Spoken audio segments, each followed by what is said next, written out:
Guys, welcome to the J. Scott Outdoors podcast. I'm looking forward to the next couple of months and getting back into the swing of things with this podcast. I want to thank you guys, the listeners, for all of the support that you've given my podcast over the years. It's hard to believe that I started this in February of 2015. It's been a great journey, and I look forward to getting more information to you guys. I want to thank the sponsors of this podcast. I want to thank GoHunt.com and remind you guys that the Black Friday sale actually is starting early on November 12th. There's tons of great gear that's 60% off at the Go Hunt Gear Shop. Go to GoHunt.com. Also, remember, with this Black Friday sale, when you sign up for Insider, you're going to get $100 off to spend at the Go Hunt Gear Shop. That's just when you sign up for Insider. If you want the Explorer, you get $50 to spend in the Go Hunt Gear Shop. Go to GoHunt.com. Use the J Scott promo code. Guys, I want to thank Go Hunt for their sponsorship. I want to thank you guys for supporting Go Hunt. They've been a loyal supporter of mine from the beginning, so go check them out. I also want to thank Coues.com. Coues is the ultralight hunting gear that I've been wearing since 2010. Great ultralight hunting gear. They've got 3 camo patterns from the Velo to the Verde to the Vias. They've got packs. They've got all sorts of great lightweight gear. Go to Coues.com to order. It's a direct-to-consumer website. You can go to Coues.com to order the gear there. I also want to thank Phonescope.com. Use the JScott23 promo code for a 10% discount. Phonescope is the digiscoping device that I use on my iPhone to capture some of the videos and photos that you see on my Instagram account. And then I'd also like to thank Lathrop & Sons and remind you that they're doing a Mountain Hunter boot giveaway and a custom Synergy footbed giveaway. All you have to do to enter is go to lathropsons.com, click on the link there to enter into the giveaway, and you can be entered into that drawing. Give James and Steven a call if you want to discuss and talk to them about their 3 boots. They basically have the Encompass, the Mountain Hunter, and the Elite boot, plus their custom Synergy footbeds. I've been wearing them now for over a year and just absolutely love their boots. There's 2 ways to get hold of them: boots at lathropsons.com, or you can call them directly. Call James, call Steven directly. They're 2 brothers. 618-544-8782. Guys, let's get right to these episodes. If you'd like to send me a message, you can go to my Instagram account, which is at jscottoutdoors. You can send me an email, jscottoutdoors@gmail.com. God bless, and thanks for your support. Guys, let's get right to the meat of this article, and I look forward to hearing from you guys. I know a lot of guys that are listeners have emailed that there's a bunch of December tags in your pocket. So go out there and enjoy it. Have a great time. Be patient. Don't expect a lot of rutting activity until after Christmas. Usually the last 5 days, but more specifically the last 2 or 3 days, usually you get quite a bit of rut. If you're hunting in central Arizona units, you may get it around, maybe a little bit right before Christmas. Seems like the further south you go, the later the rut is. So let's get right into it. As a hunter and outfitter, in my mind, there's nothing more fun to hunt than big Coues deer bucks. Coues deer can be very exciting animals to hunt because of their wary nature and ghost-like qualities. I've been fortunate to have harvested and been involved with many record book animals, Coues deer bucks being harvested. My partner Dar Colburn of Colburn and Scott Outfitters and I use 2 methods to field judge Coues bucks. First is the estimating actual measurements and the estimated shortest points. And if you guys have listened to my elk field judging, I believe it's episode 50 and 51. It's a very similar method there. Hopefully these 2 methods will help your field judging for the upcoming season. Please review the charts, which we're going to go over here verbally, guys, to get a feel for the numbers. We often use certain size bucks. These numbers are instrumental for quick field judging One of the things that's helped my field judging guys the most is actually measuring with the tape every antler I can get my hands on. The minimum net score in order to qualify for Boone and Crockett record book is 110 for typical bucks and 120 for non-typical. Let's dive right into estimating actual measurements. There are 4 aspects or categories that are important while field judging and trying to determine a Coues buck score. In the order of importance, in my mind, they are point length, main beam, length, mass, and inside spread. Point length, main beam length, mass, and inside spread. The first and most important aspect to look for is point length. In my mind, you have to have long points in order to have a record book buck. Long points are mandatory in order for a buck to reach the record book. The second most important aspect is length of main beams. A buck must have a good main beam in order to score high. Mass is the third most important aspect of a buck score, then the inside spread. You hear a lot of people talk about, oh man, the buck was really wide or the buck was narrow. When you break down the amount of percentage per category, point length, main beam, mass, and inside spread, spread is the very least. I would rather someone say, hey, I've got a buck with very long points and long main beams, and you've perked my interest. That's going to be a pretty good buck. When looking for a buck that would qualify for Boone and Crockett record book, usually one category weakness can drop you below the required trophy book minimum. The inside spread in relation to percentage of total score is the least important aspect of a high-scoring buck. I'm going to walk you through how Dara and I field judge and actually add up actual measurements on a buck. For our example, let's assume we are looking at a buck that's between 110 and 15 inches. While field judging trophy bucks, the first thing that I look for are the number and length of points. I make sure that the buck has at least a G1, which is the eye guard, on each side, a G2, a G3, plus a main beam. Almost all record book bucks have at least 3 points on each side plus the main beam. By our Eastern Brothers count, they would be called 8-pointers. I quickly estimate and add points on each side, G1, which is the eye guard, G2, G3, and a G4 if available, from each side. I always like my score estimates to be low or on the conservative side, and some would argue that I'm too low. I remember a buck last year in Mexico. I had Dean Heitzelman with me, and we were looking at this buck, and I just couldn't get the looks. I mean, I was looking right at him, but I just couldn't get him to be that big. And I told Dar, it was like a 95, maybe 100-inch type buck, and the buck started out, he was probably 800 or 900 yards away, and he turned out he got pretty close to us at one point in time. And, he had quite a bit of mass, and the mass hid the length of the points. And so I don't want to come across as, I field judge these bucks down to the inch, because I very often miss these bucks. But if I did do anything, I probably judge them a little bit on the low side, just because I never want to walk up on something that I think is much bigger than it is, and it's happened. So it's burned me before, and maybe that's why I'm a little bit gun shy. Keep in mind, when you get bucks that have G4s and G5s that are matching lengths, your score will grow dramatically. Back to our example buck, the buck we are judging has a left side, has a 3-inch G1, an 8-inch G2, and a 7-inch G3 for a total of 18 inches of point length on the left side.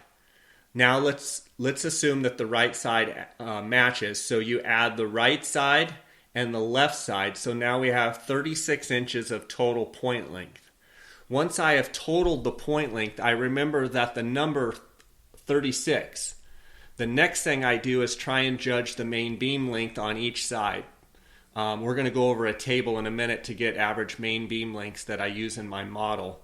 For long main beams, they need to go away from the head. So when you're looking at the buck head on or from behind, they need to go away from the head, so paralleling the ears, and go out to the end of the ears and then wrap back towards one another. Typically, main beams that almost touch in the front are a very good sign of long main beams. One thing I will tell you though, when you're looking at a buck head on, if it could be a narrow buck that's just main beams come close together, but if you get a buck that goes away from his head, paralleling his ears, obviously above his ears, and goes out to the tip of their ears and then comes back all the way back in and almost touches, you've got a really good main beam. Also, look for lots of space between the G2 and G3, much like when we're talking about scoring elk, is you want distance between those points. And if you're looking at it and it looks like the G2 and the G3 are very close together, that beam isn't going to be as long as you think it is. A short main beam will not wrap around as much and will have a straight out with not much more curved look to it. Make sure when trying to look for a long wraparound beams that the buck is not narrow in width. Sometimes they can wrap nicely but are narrow and it can be deceiving. I look for main beams on a record book deer to be at least 17 inches. For our example, the buck we are judging has 18-inch main beams on both sides for a total of 36 inches. Next, I add my point length total. So remember, we had 36 inches on my point length total. We have main beams of 36 inches, which is 72 inches. Then I look at the mass of a rack. There are 4 measurements per side that make up the total mass measurement. So you have 8 total, but 4 per side. Again, I have some preset numbers that I plug into my model, and we're going to go over that in the chart.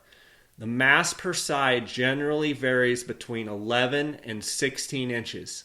On a 3x3 buck or an 8-pointer, the mass is measured in 4 spots on each main beam between the burr of the main beam and the G1, between the G1 and G2, between the G2 and G3, and then the halfway point between the G3 and the tip of the main beam.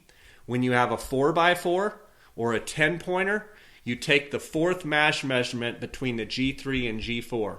Now, if you were to have a 5x5, you only get 4 mass measurements. So between the G3 and the G4, that would be the furthest out mass measurement you could take. Okay?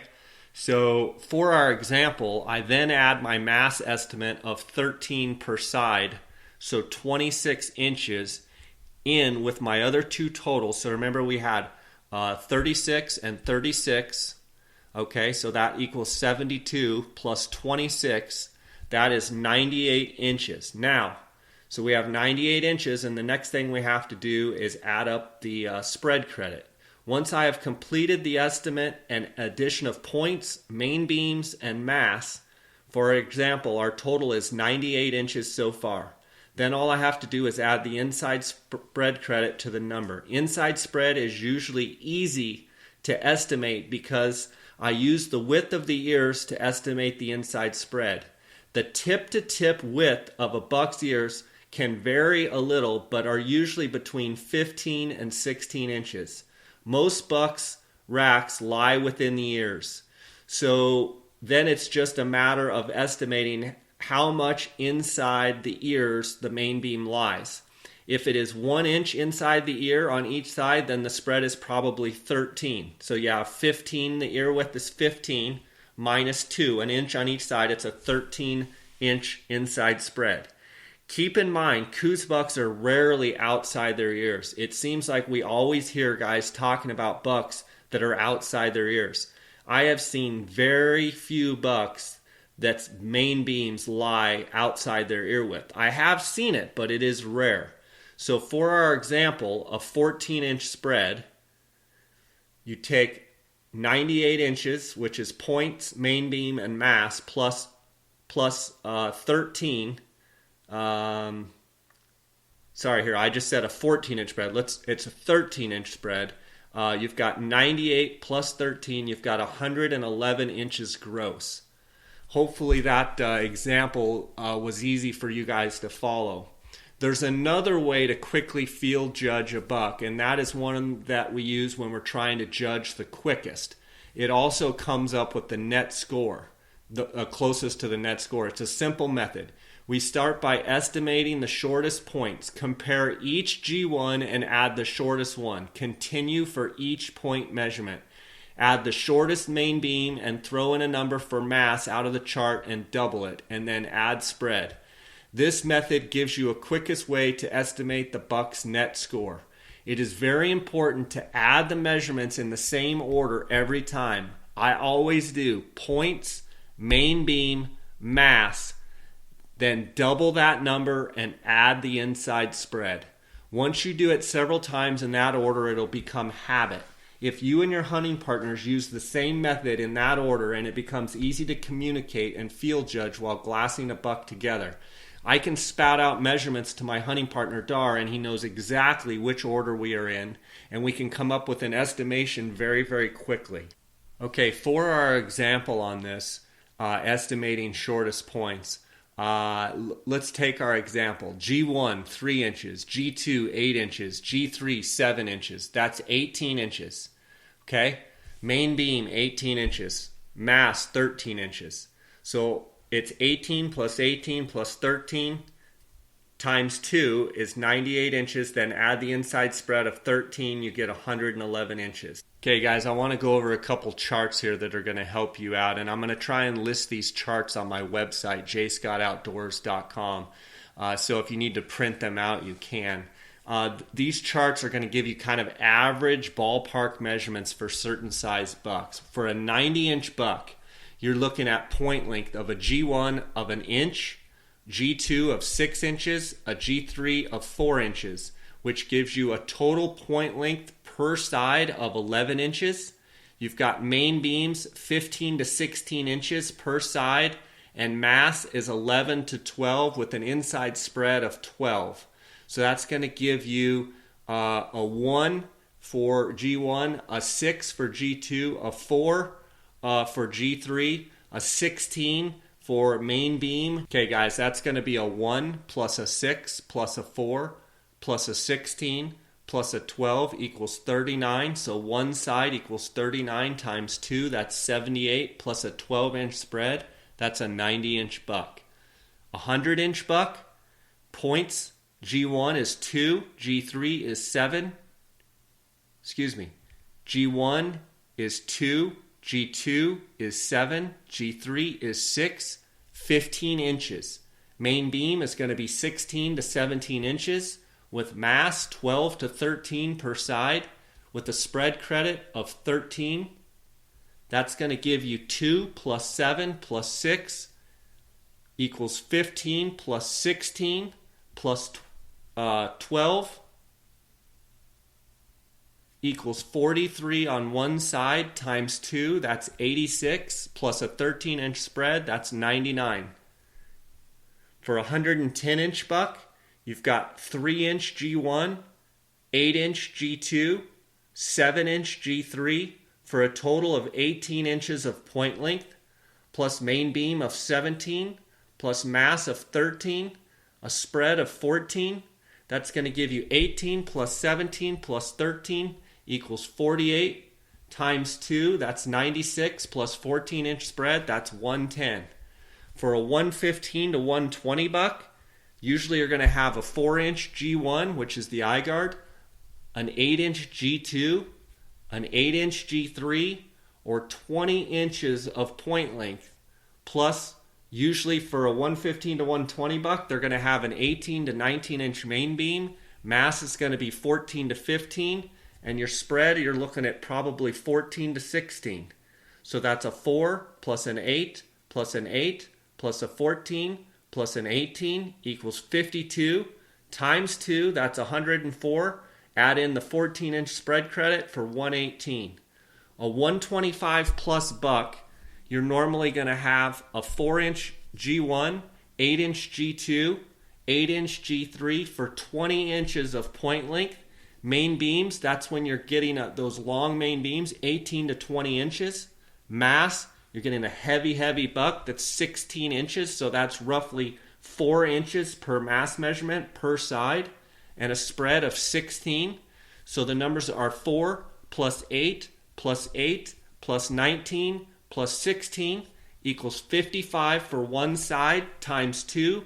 That's 110 plus a 16-inch spread. That's a 126-inch buck. Guys, I want to go over a few random thoughts. I know this is a lot of information, and I appreciate you guys kind of sticking with me here. Point length is the most important aspect of a buck's score. I cannot grind that in enough. You have to have long points for a buck to be a big buck. So when you're glassing these bucks, look for long points. You can have a freak wide buck or a freak heavy buck that will edge up and score, but consistently long points is everything. Main beam length is the second most important aspect of a buck score. In smaller bucks under 100, main beam actually is the highest percentage of score. So picture if you have little short dinky points, their 15-inch main beam is going to be the highest percentage of the categories. But once you get up into, the 95, 100-inch bucks, point length becomes everything. In order to have a record book buck, look for the magic number of point length of 20 or more. So if you're adding up a buck and on one side he comes up with 20 inches, okay? You start adding up the buck and you're like, okay, he's got a 5-inch G1, he's got a 9-inch G2, so you're at 14, and he's got an 8-inch G3, you're at 22. You're looking at a big buck. G2s are rarely more than 9 inches long. Now, granted, Brady Miller's, were 11 inches, and he scored like 120. And yes, I've seen some 10 and 11-inch G2s, but rarely are they over 9 inches long. Inside spread rarely exceeds 17 inches. Main beams rarely exceed 20 inches. It's very rare for a buck to have over a 20-inch main beam. And honestly, pretty dang long is 19-inch main beam. So when you're trying to estimate your score, don't ever throw in 20 inches because that's like as long as you could possibly have for a main beam. Remember this, bucks without eye guards or G1s rarely make 110. A 110 buck, so a Boone and Crockett record book buck usually has no weakness. It is important to have long points in order for a buck to score 100 plus inches. If a point or main beam looks short, then it probably is. If a point or main beam has some curve to it, then it's probably longer than you think. If a point or main beam is straight, then it's shorter than what you think it is. You look for main beams that wrap around and come close together in the front, but make sure it's not a narrow buck.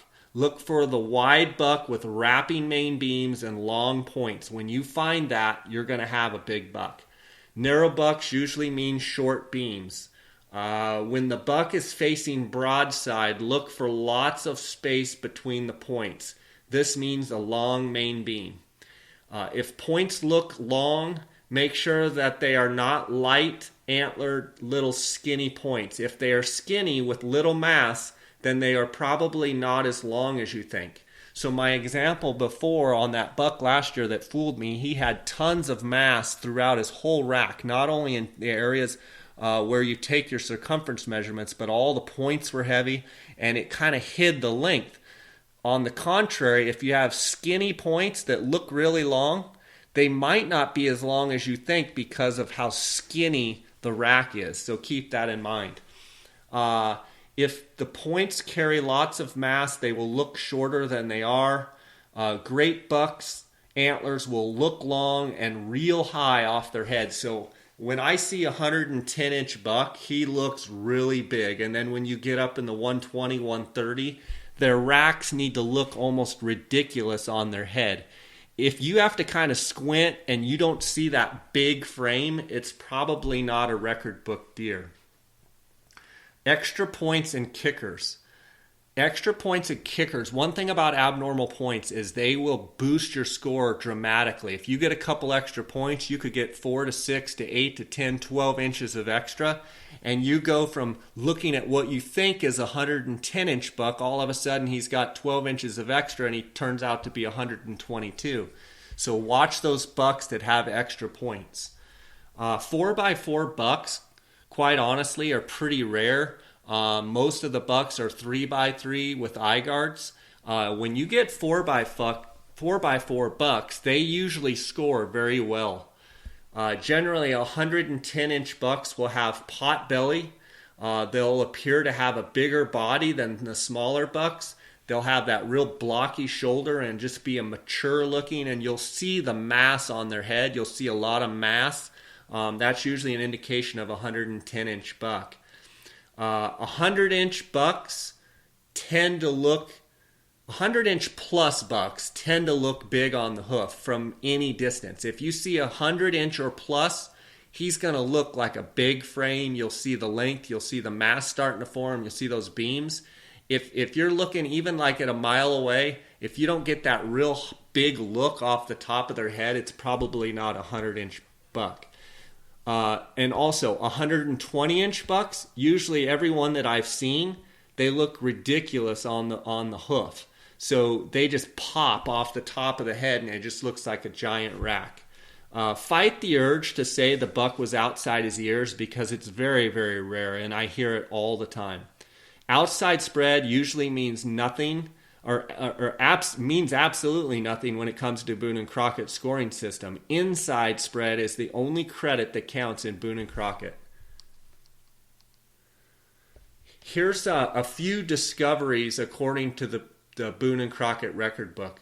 The top 10 typical bucks had an average main beam length of 20 inches.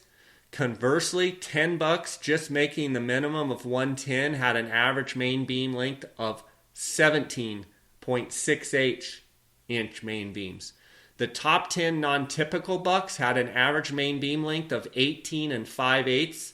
Conversely, 10 bucks just making the minimum of 120 had an average main beam length of 17 and 7/8.